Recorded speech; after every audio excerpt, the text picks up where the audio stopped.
What is up everyone, it's Mr. Fantastic here, and the king of leaks, Ice Universe, is back with the massive dump of Samsung Galaxy S22 leaks. And if you know who Ice is, you know that he is pretty darn accurate. So in this video we're going to talk about the new design, new aspect ratio, smaller sizes, upgraded cameras, chipsets, One UI 4, a hint at the presence of the Note 22 Ultra, and much more, so make sure you stick till the end. Speaking of which, this video was sponsored by Govee. The Govee Flow Pro light bars drastically changes the way your setup looks. Their color sense technology replicates the color being displayed for a more immersive experience, and they also sync with the music playing to give life to the music. Check the link in the description down below to get your Govee Flow Pro light bars today. More on them at the end. So first things first, let's talk about the design. Apparently we will get a new design on the Galaxy S22 series, which will be interesting to see. The aspect ratio of the Galaxy S22 Ultra will now go from 20:9 to 19.3:9, so it will be a bit wider and slightly less taller, which is a great thing. It is not that huge of a difference, so it will still be pretty comfortable to hold. We will see a camera design that is similar to what we saw on the Galaxy S21 series, where the camera module blends into the frame, which is a great choice. I don't really mind that. I think that they would definitely change the camera orientation on it to make it look a bit different. Both the Galaxy S22 and S22 Plus will be slimmer than the S21, which is incredible. They will both have a glass stick back like we've seen on the S21 and S21 Plus, and both will be smaller in size than the previous model, which is shocking. And as for the S22 Ultra, it will still have a glass back and, as I mentioned before, a wider aspect ratio. As for the front of these devices, we will still see a hole punch camera on all the S22s. There won't be an under display camera, and the screen to body ratio of all these models will also be increased. I expect the S22 Ultra to still have a 6.8-inch 1440p 120Hz AMOLED display with also variable refresh rate, and the leaks suggest that the bezels on it will be extremely narrower. We saw that the display on the S20 Ultra and the S21 Ultra were pretty much the same with the same bezels. Hopefully this will bring a change. As for the Galaxy S22, it will have a 6.06-inch 1080p 120Hz AMOLED display, and the Galaxy S22 Plus will have a 6.55-inch 1080p 120Hz AMOLED display, both of which are smaller in size than the previous models. And as you would expect, they both will have smaller batteries too, with 3700 mAh on the S22 and 4500 mAh on the S22 Plus. The small batteries won't matter that much since the size is also smaller, the screen is also smaller, and the chipsets in them will also be more efficient. As for the main cameras on the S22 and S22 Plus, we will see the ISOCELL GN5 sensor, which is a 50 megapixel sensor. It was recently announced by Samsung, and we can see some samples from it, and it is pretty darn amazing. It is 89% bigger than the previous 12 megapixel sensors. It is 0.637 inches versus 0.568 inches. It has a very fast autofocus, and you can expect a lot more detail and so much better performance in low light, and it can also record 8K, so no more cropping from the zoom camera while recording 8K on the base models. And speaking of which, we will also see the 12 megapixel ultra wide and a 10 megapixel telephoto camera with 3 times optical zoom on both phones. We will still see a 108 megapixel main camera on the Galaxy S22 Ultra,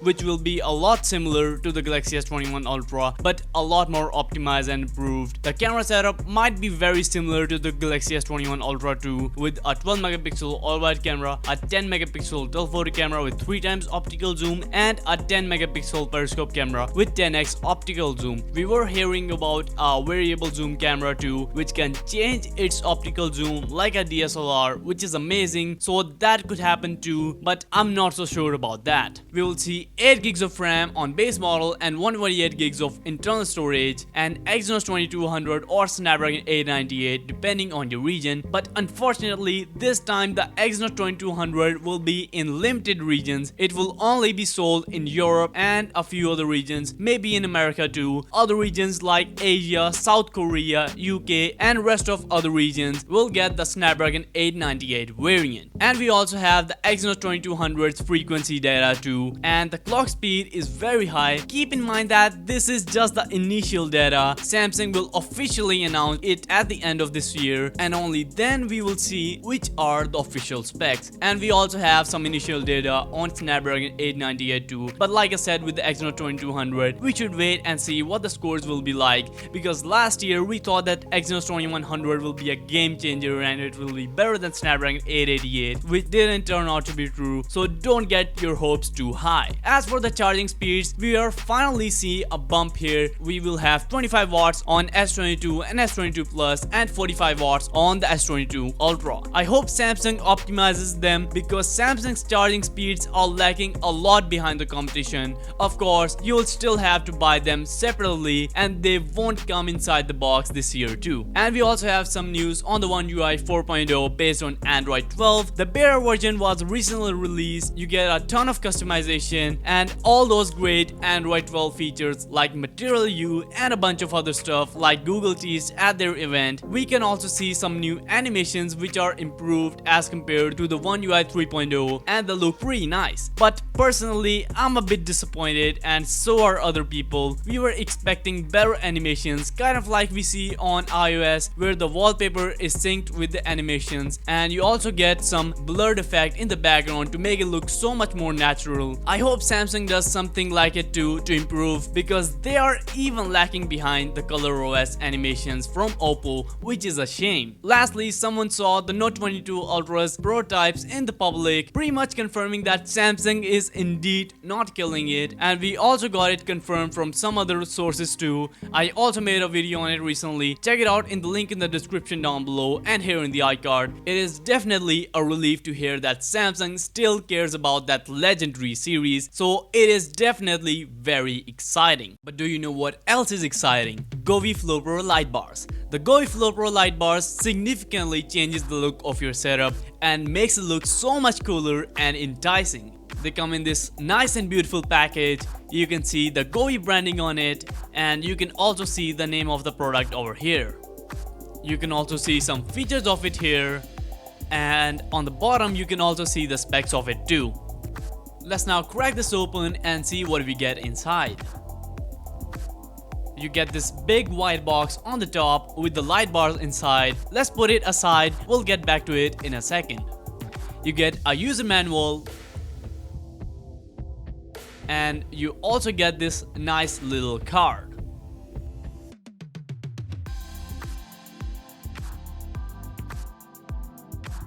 And inside the box you get two types of stands. One is these ones that you can use to place them next to your monitor, or you can use these ones with the adhesive.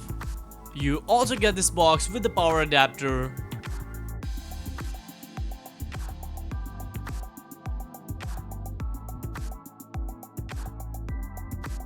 and in this little box you get the control box.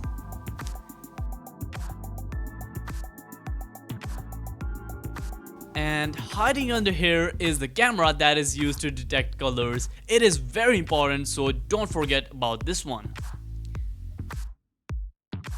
And under here in this Ziploc bag you get this orange foam for calibrating the camera. And let's not forget the main star of the show. In this white box we get the light bars. These are covered in some plastic bags. Let's remove them, and you can see by the looks of it, the light bars are made from some pretty high quality plastic. And that completes our unboxing.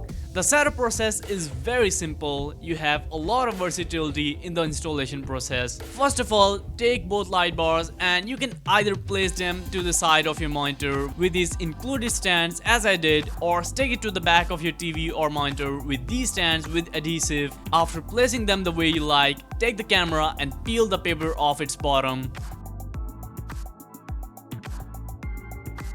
And then you can easily stick it on the top of your TV or monitor. Now take the cables of both the camera as well as the light bars and connect them to the control box. And then take the power adapters cable and connect it to the control box too. Now you can put the control box anywhere you like. You can even stick it on the surface you like thanks to the adhesive on it too. Now plug it in and you're ready to go. You can control the light bars by any of these three methods. You can control it with the control box. You can also control it with Google Assistant or Alexa, which is very impressive, and control it effortlessly with your voice. Turn the computer light on. Okay, turning the computer light on. Change the color to blue.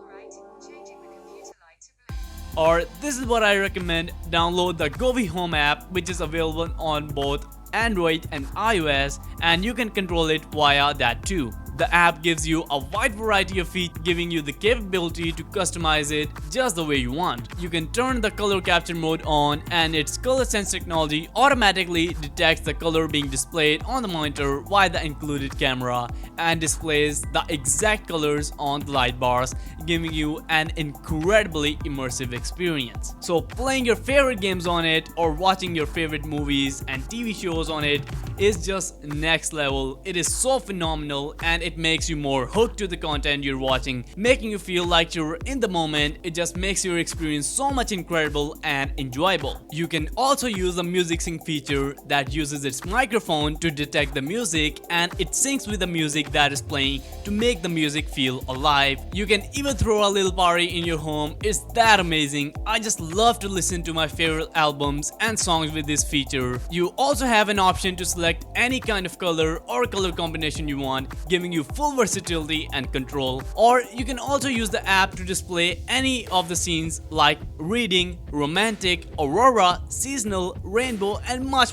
more. And if any of them don't suit you, you can even try and create DIY scenes with the Govee Home app and customize it exactly the way you like. I mean, the possibilities with these light bars are just endless. So go check the link in the description down below to get your Govee Flow Pro light bars right now and level up your setup too. I will also be making a review on them soon, so stay tuned for that. And thank you so much to Govee for sponsoring this video and supporting the channel. Let me know in the comment section below what are your thoughts on it. Thank you guys so much for watching. Drop a like on this video, and if you're new to make sure you subscribe if you want to see more of this stuff. I bring regular videos just like this one. I'll see you guys next time, and up until then, be fantastic.